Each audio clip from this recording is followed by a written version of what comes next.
형, 엄마 통장에서 3천만 원이 빠졌다고.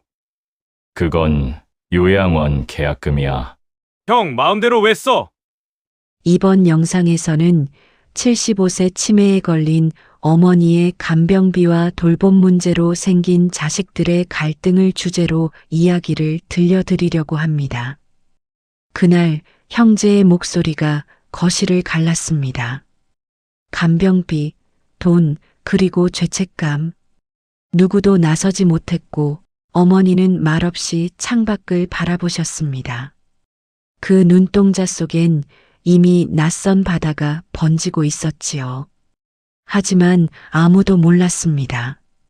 어머니가 남긴 단 한 장의 편지가 모든 진실을 바꿔놓을 줄은요.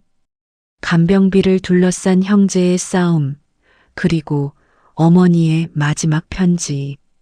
그 가슴 시린 이야기를 들려드리겠습니다. 형, 엄마가 가습을 켜둔 채 외출했어. 퇴근길에 들른 동수는 냄새부터 이상했습니다. 거실엔 탄밥 냄새가 진동하고 싱크대엔 그을음이 까맣게 번져 있었습니다. 밥솥은 2개가 동시에 켜져 있었고 냄비엔 물이 반쯤 말라 있었습니다. 엄마, 이거 왜 2개나 하셨어요? 점심 안 먹었다며 끓였지. 어머니는 웃으며 말했지만 그 말은 아침에도 똑같이 들은 말이었습니다. 동수는 말을 잃고 가스밸브를 닫았습니다. 형, 엄마 좀 이상해. 자꾸 같은 말 반복하고 불도 안 끄고 나가. 전화기 너머 준호는 피곤한 목소리로 대답했습니다. 지금 회의 중이야. 내일 얘기하자. 뚝 신호음이 남았습니다. 거실에 혼자 선 동수는 차가운 공기 속에서 서 있었습니다. 테이블 위엔 식은 미역국, 옆엔 반쯤 먹은 밥그릇이 놓여 있었습니다. 그릇 가장자리에 숟가락 자국이 덜 마른 채 남아 있었습니다. 동수는 그걸 손끝으로 만지며 중얼거렸습니다. 엄마, 설마 치매 그런 건 아니겠죠? 그 말이 공기 속으로 흩어졌습니다. 불 꺼진 거실에 TV 화면만 깜빡이고 뉴스에선 고령사회 돌봄 위기라는 자막이 스쳐 지나갔습니다. 동수는 창밖을 보았습니다. 어머니가 혼자 시장 가던 그 길 횡단보도 앞에서 한참을 서 있던 모습이 떠올랐습니다.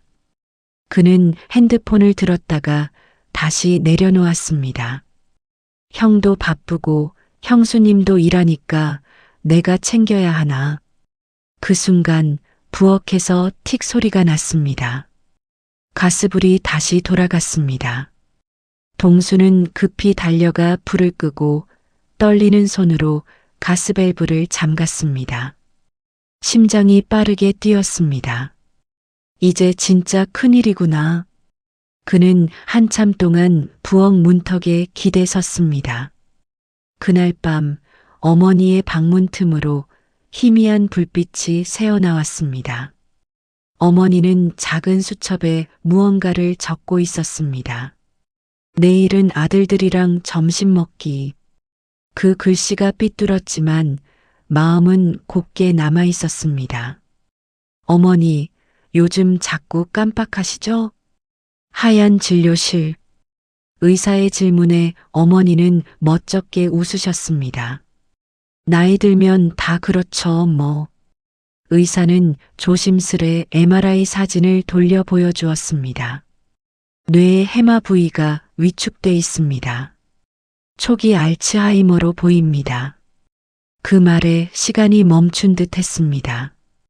동수는 숨이 턱 막혔고 옆에 앉은 어머니는 고개를 갸웃하셨습니다. 치매요? 그게 그렇게 심각한 건 아니죠? 지금은 초기예요. 약으로 진행을 늦출 수 있습니다. 다만 돌봄이 필요합니다. 의사는 차분히 설명했지만 그 말이 멀리서 들렸습니다.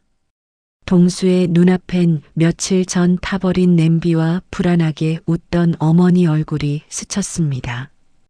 진료실 문을 나서며 어머니가 물으셨습니다. 동수야, 나 병원 왜 왔지? 그냥 건강검진이에요, 엄마. 그는 억지로 웃었습니다. 복도 끝 창가에 앉은 어머니는 햇살을 손으로 가리며 미소 지었습니다. 참, 내일 내 형 생일이지? 그 말에 동수의 표정이 굳었습니다. 형 생일 지난 달이었어요. 그래, 그랬나? 그녀는 금세 잊은 듯 고개를 끄덕였습니다. 동수는 말없이 가방을 열어 영수증을 넣었습니다. 영수증에 적힌 숫자가 유리조각처럼 마음에 박혔습니다. 그날 밤 집에 돌아와 형에게 전화를 걸었습니다. 형, 엄마 치매래. 뭐라고? 초기래. 이제 누가 옆에서 돌봐야 한대. 잠시 정적이 흘렀습니다.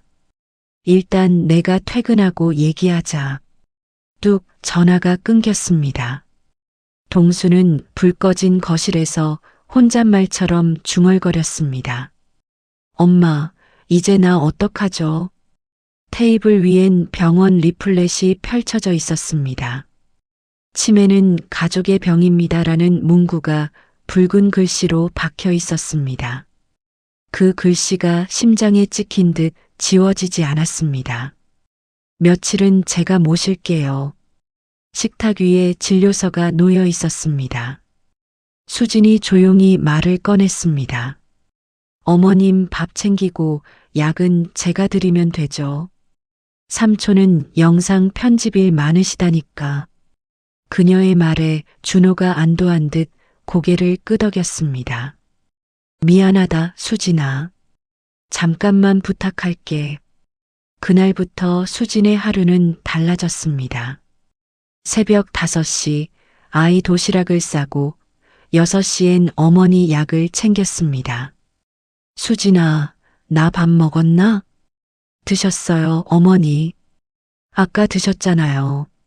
10분 뒤 다시 같은 질문이 들려왔습니다. 수진아, 나 밥 먹었나? 그녀는 미소를 지었지만 눈밑은 이미 짙게 그늘졌습니다. 퇴근 후 집에 돌아오면 불은 켜져 있고 전기포트엔 물이 끓고 있었습니다. 삼촌, 낮에도 이러세요? 요즘 더 심해지신 것 같아요. 그럼 병원에서 하루라도 모셔야 하지 않을까요? 동수는 고개를 저었습니다. 엄마가 병원 싫어하잖아요. 버텨보자. 수지는 그 말을 삼켰습니다.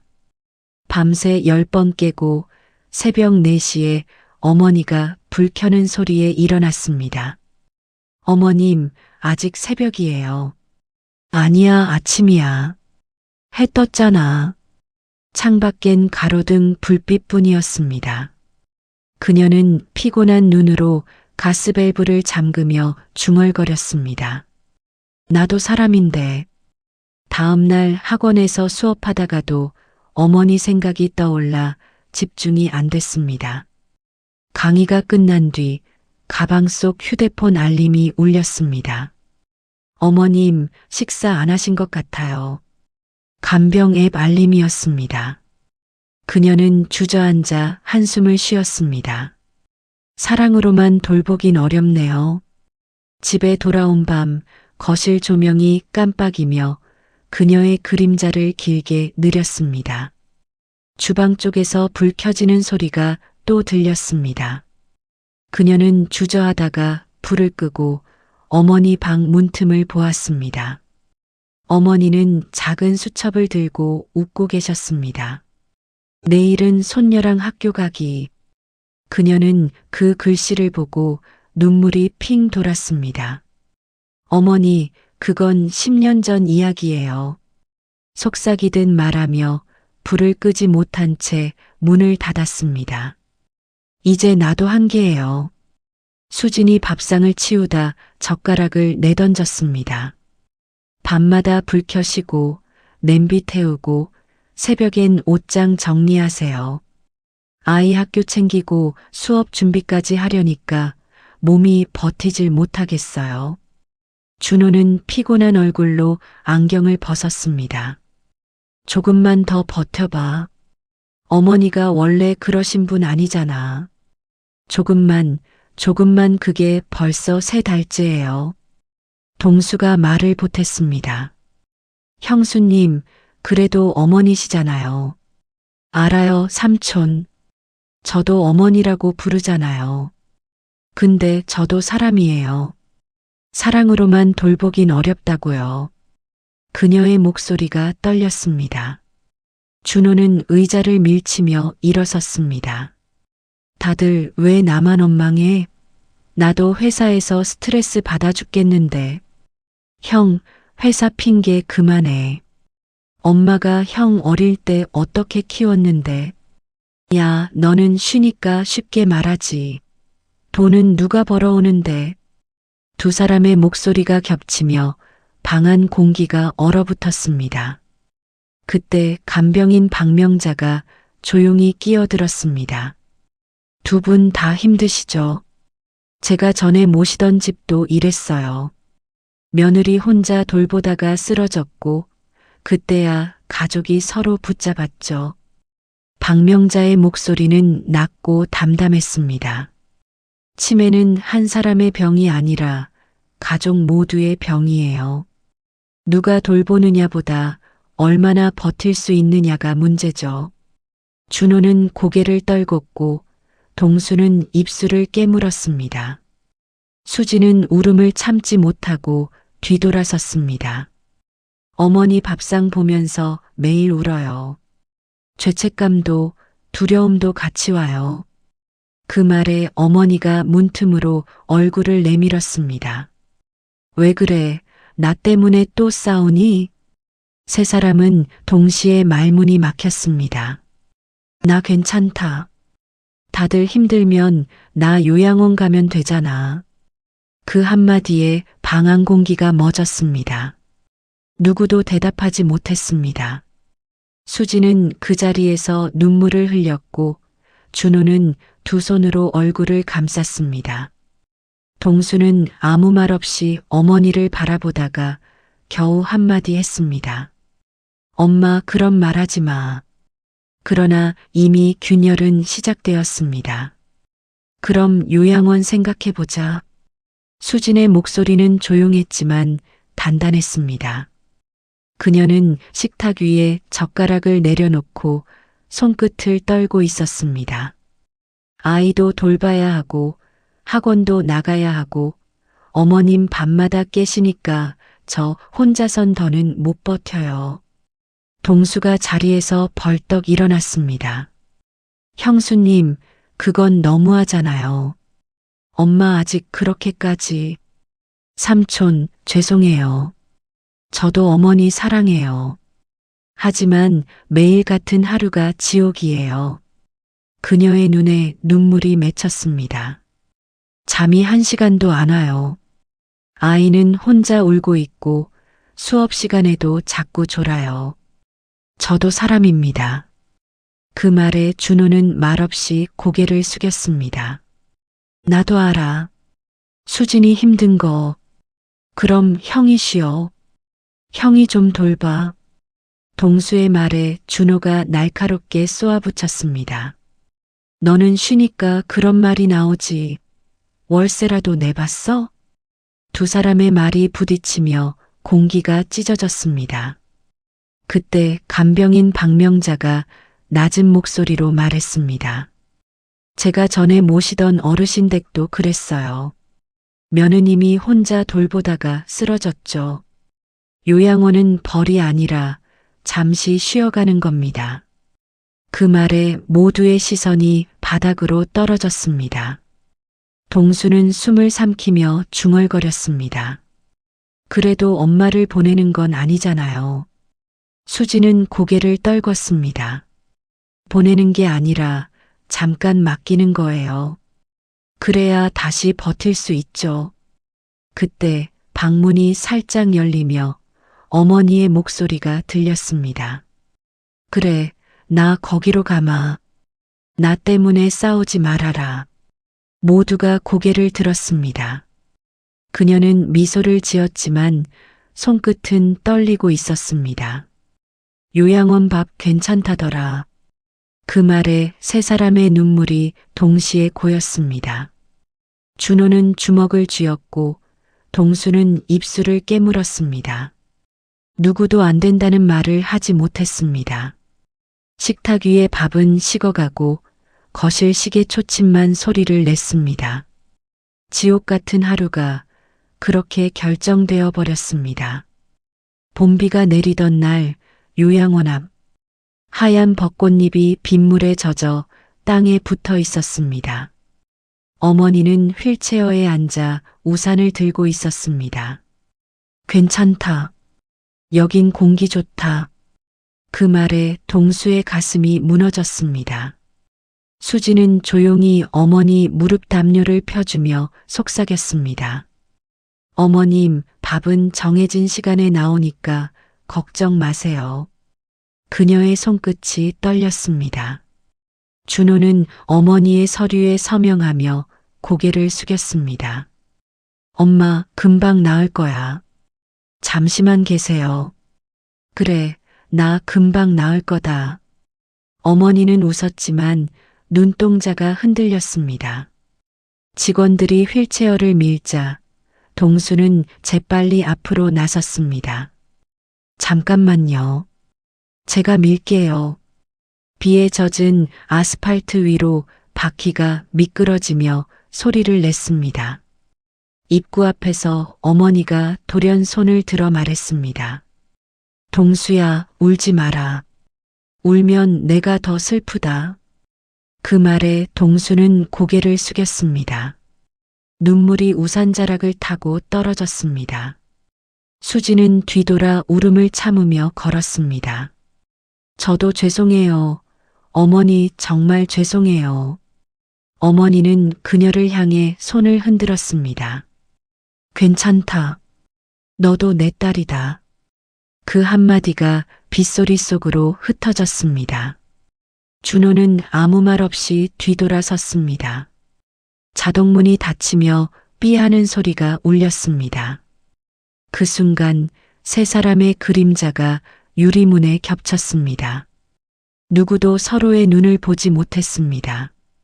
요양원 현관 옆 화단에는 작은 팻말이 세워져 있었습니다. 당신의 오늘이 누군가의 내일입니다. 그 문장을 본 수지는 손으로 입을 가렸습니다. 우리가 이렇게밖에 못했네요. 동수는 대답하지 않았습니다. 비가 멈춘 뒤에도 세 사람의 어깨엔 아직 물방울이 남아 있었습니다. 그날 저녁 어머니는 요양원 침대 머리맡에서 작은 수첩을 꺼냈습니다. 삐뚤삐뚤한 글씨로 적힌 한 줄. 동수야, 울지 마라. 다 괜찮다. 그 글씨가 마지막 남은 기억처럼 흔들렸습니다. 며칠 뒤 동수는 우연히 은행 문자 알림을 보고 눈이 커졌습니다. 엄마 통장에서 3천만 원이 빠졌네. 그는 급히 통장 정리를 하고 고개를 들었습니다. 인출처 해피요양원 계약금. 심장이 쿵 내려앉았습니다. 형, 이게 뭐야? 3천만 원이나 빠졌어. 준호는 짧게 대답했습니다. 요양원 계약금이지. 다들 동의했잖아. 그걸 형 혼자 처리했다고? 영수증은? 나를 못 믿냐? 준호의 목소리가 높아졌습니다. 아니, 그런 게 아니라 엄마 통장인데 형이 맘대로 쓰면 안 되잖아. 야, 그 돈은 엄마 위에 쓴 거야. 넌 일도 안 하면서 따질 자격 있어? 형, 말 조심해. 나는 엄마 옆에 있었잖아. 그게 다야? 돈이 있어야 병원비도 요양원도 되는 거야. 두 사람의 목소리가 점점 커졌습니다. 그때 옆방에서 수진이 문을 열었습니다. 둘 다 그만해요. 지금은 어머니 안정이 먼저예요. 동수는 수진을 향해 고개를 돌렸습니다. 형수님, 이 돈 어디로 간 건지 아세요? 저도 몰라요. 요양원에서 일단 내라길래 형이 처리한 거예요. 삼촌, 지금 따질 때 아니에요. 그녀의 목소리는 떨렸습니다. 준호는 험하게 숨을 내쉬며 자리에 털썩 앉았습니다. 내가 다 책임질게. 됐냐? 형, 그게 책임이야? 엄마 돈은 엄마 거야. 순간 정적이 흘렀습니다. 벽시계 초침 소리만 들렸습니다. 동수는 손에 쥔 통장을 꼭 움켜쥐었습니다. 그의 눈에선 눈물이 떨어졌습니다. 엄마, 우리 왜 이렇게 됐을까? 그 말에 아무도 대답하지 못했습니다. 창밖엔 초봄의 비가 그쳤지만 세 사람의 마음속엔 여전히 싸늘한 냉기만 맴돌고 있었습니다. 테이블 위의 통장은 젖은 눈물에 눅눅해졌고 누군가의 죄책감이 숫자처럼 눌러붙어 있었습니다. 끝까지 확인해 보겠습니다. 동수는 요양원 장부와 계약서를 들고 나왔습니다. 햇살이 뜨겁게 내리쬐었지만 마음은 싸늘했습니다. 창구에서 직원이 머뭇거리며 말했습니다. 보증금이 전액 입금된 건 아닙니다. 절반만 들어왔어요. 네, 나머진요? 아드님, 형님이 직접 납부하신다고 하셨어요. 직원의 말이 머릿속에서 맴돌았습니다. 절반만? 형이 그럼 왜 나한테 숨겼지? 동수는 서류 봉투를 쥔 채 요양원 정원을 걸었습니다. 그때 벤치에서 간병인 박명자가 어머니에게 약을 건네고 있었습니다. 말순 어머니, 오늘은 밥 잘 드셨어요? 그럼 내 아들들이 해준 미역국이지. 그 말에 박명자가 미소를 지었습니다. 동수가 다가가 조심스레 물었습니다. 명자 이모, 혹시 엄마 요즘 어떠세요? 좋을 때도 있고 헷갈릴 때도 있죠. 그런데 아드님, 너무 의심만 하지 마세요. 네. 전에 제가 돌보던 집도 그랬어요. 며느리 혼자 돌보다가 쓰러졌죠. 그땐 가족들이 서로 원망만 하다가 결국 다 무너졌어요. 그녀는 잠시 말을 멈췄다가 조용히 덧붙였습니다. 돌보는 사람도 돌봄이 필요하답니다. 그 말에 동수의 표정이 흔들렸습니다. 손에 쥔 계약서가 바람에 펄럭였습니다. 그는 요양원 건물 뒤편을 향해 걸어가다 창가에 놓인 익숙한 수첩 하나를 발견했습니다. 내가 잊어도 아이들은 서로를 기억하게 해주세요. 삐뚤빼뚤한 글씨가 눈에 들어왔습니다. 엄마, 이게 뭐예요? 그는 수첩을 품에 안고 한참을 서 있었습니다. 멀리서 들려오는 어머니의 목소리. 동수야, 밥 먹었니? 그 한마디에 눈물이 났습니다. 응, 엄마 나 먹었어. 하지만 그 대답은 이미 울음 속에 묻혀버렸습니다. 유언장이 남아 있습니다. 변호사의 말에 세 사람은 동시에 고개를 들었습니다. 작은 회색 봉투 하나가 책상 위에 올려져 있었습니다. 싸우면 열어라. 삐뚤빼뚤한 글씨가 그 위에 적혀 있었습니다. 준호는 어색하게 웃었습니다. 이게 진짜 유언장이에요? 변호사는 고개를 끄덕였습니다. 예. 김말순 어르신께서 기억이 선명하실 때 직접 작성하셨습니다. 증인 서명도 있습니다. 동수는 봉투를 바라보다가 조용히 물었습니다. 언제 쓰신 거죠? 입소 이틀 전입니다. 그 말에 세 사람의 얼굴이 굳었습니다. 수진이 낮은 목소리로 속삭였습니다. 입소 이틀 전이면 우리 앞에선 아무 말도 안 하셨는데 준호는 두 손을 무릎 위에 얹고 말을 잃었습니다. 형, 열어볼까? 잠깐만. 엄마가 싸우면 열어라 했잖아. 지금 우리가 싸우고 있나? 그 말에 동수는 허탈하게 웃었습니다. 형, 싸운 지는 오래됐잖아. 짧은 정적이 흘렀습니다. 변호사는 조용히 봉투를 미끄러뜨렸습니다. 내용은 직접 확인하시는 게 좋겠습니다. 준호는 떨리는 손으로 봉투를 잡았습니다. 봉투 끝이 찢기며 종이 냄새가 방 안을 채웠습니다. 그 순간 바깥에서 들려오는 자동차 소리가 멀게만 느껴졌습니다. 동수의 눈에는 어머니의 수첩 글씨가 겹쳐졌습니다. 내가 잊어도 아이들은 서로를 기억하게 해주세요. 그 문장이 머릿속을 스쳤습니다. 형, 우리 진짜 싸웠나 봐. 그 말에 준호는 아무 말도 하지 못했습니다. 책상의 유언장은 아직 봉투 속에 있었고 방 안의 공기는 누가 먼저 울지 고민하는 듯 고요했습니다. 세 사람의 그림자가 테이블 위에 겹쳐지며 가족이라는 단어가 낯설게 흔들렸습니다. 준호의 손끝이 떨렸습니다. 유언장을 펼치자 종이 냄새와 함께 어머니의 글씨가 나타났습니다. 내 돈은 다 썼다. 대신 마음을 남긴다. 첫 줄에서 세 사람의 눈이 멈췄습니다. 글씨는 삐뚤었지만 힘이 있었습니다. 준호야, 내 아내 미워하지 마라. 그 애가 나 대신 많이 울었다. 너는 가장이라 늘 바빴지만 나는 그게 자랑스러웠다.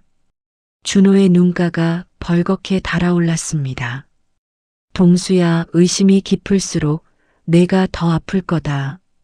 엄마는 너의 손길이 따뜻해서 좋았다. 돈보다 마음이 먼저란 걸 넌 이미 알고 있잖니. 동수는 종이를 덮으며 울먹였습니다. 엄마, 내가 미안해요. 수진아, 내가 없었으면 나는 벌써 길을 잃었을 거야. 너도 내 딸이다. 고맙다. 그 문장에 수지는 손으로 입을 막았습니다. 눈물이 한 줄 종이 위로 떨어졌습니다. 글씨가 번지며 더 따뜻해졌습니다. 준호는 조용히 말했다. 엄마가 우리 다 알고 계셨네. 동수는 고개를 끄덕였습니다. 우린 엄마를 몰랐던 거야. 박명자는 한참을 바라보다가 조용히 덧붙였습니다. 사람 마음은 돈처럼 셀 수 없죠. 그걸 어머니가 남기신 거예요. 그 말에 세 사람은 동시에 고개를 숙였습니다. 방 안의 공기가 조금 풀렸습니다. 누군가의 흐느낌과 함께 문 밖에선 바람이 불었습니다. 책상이 촛불이 흔들리다 잠시 멈췄습니다. 종이 끝에 적힌 마지막 한 줄. 너희가 싸우지 않으면 나는 어디서든 편하단다. 그 한 줄이 방 안을 가득 메웠습니다. 준호가 유언장을 접으며 속삭였습니다. 엄마는 결국 우리 싸움이 제일 싫으셨던 거야. 그의 손등 위로 동수의 눈물이 떨어졌습니다. 형, 내가 미안해. 동수가 고개를 숙였습니다. 그의 목소리는 갈라져 있었고 두 손은 무릎 위에서 떨리고 있었습니다. 준호는 아무 말 없이 앉아 있다가 천천히 안경을 벗었습니다. 나도 미안하다. 그 한마디에 방 안 공기가 풀렸습니다. 두 사람의 눈가엔 피곤과 후회가 동시에 섞여 있었습니다. 형, 나 엄마 통장 봤을 때 너무 화부터 냈어. 그냥 엄마 잃는 게 무서워서 그랬나 봐. 준호가 천천히 고개를 끄덕였습니다. 나도 회사 핑계로 다 도망쳤다. 수진이 혼자 버티는 거 알면서도 모른 척했어. 그 순간 수진이 조심스레 입을 열었습니다. 여보, 삼촌 저도 죄송해요. 어머님 돌보면서 많이 지쳤지만 그래도 저도 가족이에요. 제가 잘 못한 것도 많아요. 그녀의 눈물이 바닥으로 떨어졌습니다. 박명자가 다가와 휴지를 건넸습니다. 이제 다들 그만 미안해해요. 누구 하나 잘못한 게 아니라 다 같이 버티느라 힘들었던 거예요. 그 말에 세 사람은 고개를 숙였습니다. 준호가 조용히 말했습니다. 이제라도 서로 미안하다고 말할 수 있어서 다행이다. 동수는 형의 어깨를 툭 쳤습니다. 형, 우리 엄마 미역국 끓이던 냄비 아직 있지? 있지. 싱크대 밑에. 그럼 내일 그거로 끓이자. 준호가 웃었습니다. 그래. 이번엔 우리가 끓이자. 수진이 울면서 웃었습니다. 어머님, 그 냄비 보면 좋아하실 거예요. 창밖에서 바람이 불었고 커튼이 살짝 흔들렸습니다. 방 안엔 어머니의 향수 냄새가 희미하게 남아 있었습니다. 누군가의 울음소리가 잦아들고 대신 작은 웃음이 번졌습니다. 엄마, 우리 이제 싸우지 않을게요. 그 말에 어딘가에서 들려오는 듯 했습니다. 그래, 그게 제일 듣기 좋다. 그 돈 사실 어머니가 모아두신 겁니다. 변호사의 목소리가 방 안을 가르듯 울렸습니다. 세 사람은 동시에 고개를 들었습니다. 무슨 말씀이세요? 준호의 얼굴이 굳었습니다. 요양원 계약금으로 쓰인 돈, 김말순 어르신께서 직접 적금으로 모아두신 겁니다. 혹시 아이들이 나 때문에 싸우면 이 돈으로 정리해 주세요. 라는 메모가 남아 있었습니다. 변호사는 서류를 내밀었습니다. 종이 구석에는 삐뚤게 적힌 글씨가 있었습니다. 내가 잊어도 아이들은 서로를 기억하게 해주세요. 그 문장을 보는 순간 동수의 손이 떨렸습니다.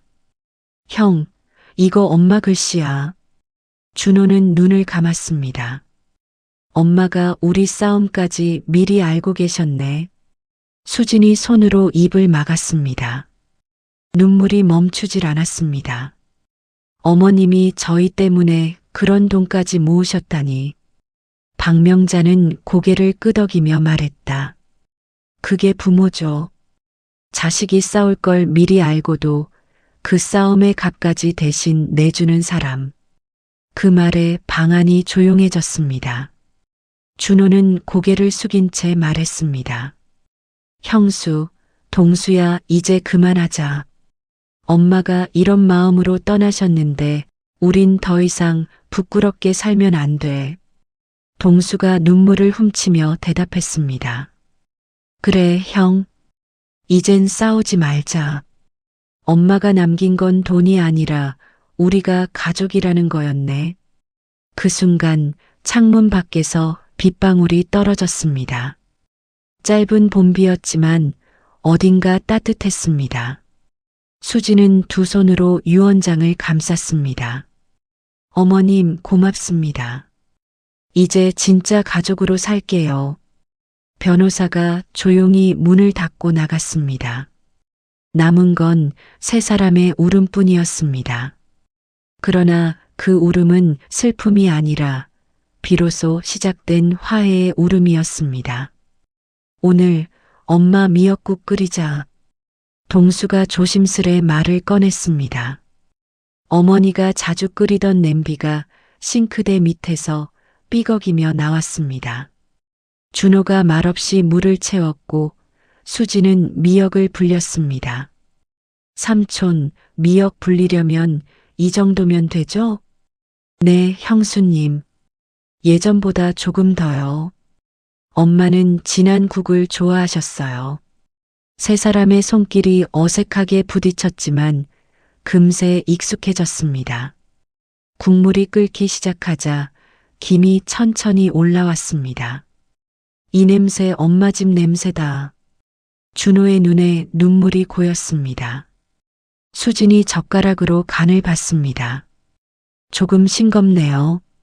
소금 좀 더 넣을까요? 아니요, 이게 맞아요. 엄마는 항상 건강엔 싱거운 게 좋아하셨잖아요. 동수가 웃으며 말했습니다.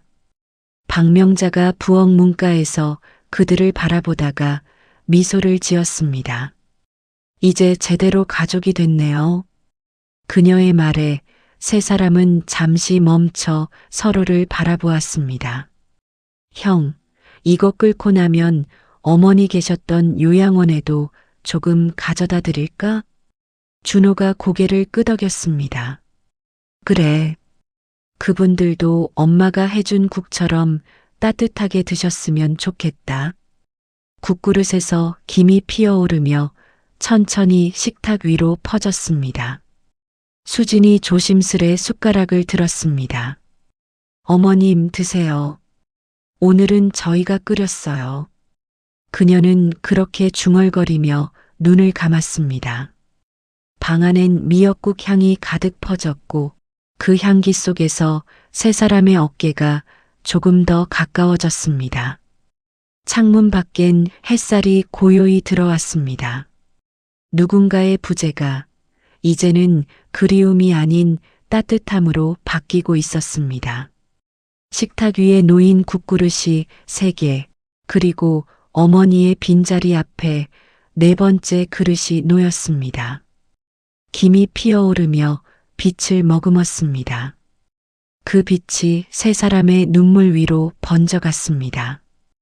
햇살이 포근하게 내리던 봄날 오후, 요양원 정원엔 노란 개나리가 피어 있었습니다. 준호와 동수, 수진이 함께 들어섰습니다. 어머니는 휠체어에 앉아 하늘을 올려다보고 계셨습니다. 엄마, 우리 왔어요. 동수가 밝게 인사했지만 어머니는 잠시 멈칫하셨습니다. 누구세요? 그 말에 세 사람의 표정이 순간 굳었습니다. 수진이 조용히 손을 잡았습니다. 어머님, 저 수진이에요. 어머님, 큰아들, 작은아들이랑 같이 왔어요. 어머니는 손끝으로 수진의 얼굴을 더듬었습니다. 따뜻하네, 어디서 봤더라. 동수가 울음을 참으며 다가갔습니다. 엄마, 나 동수야.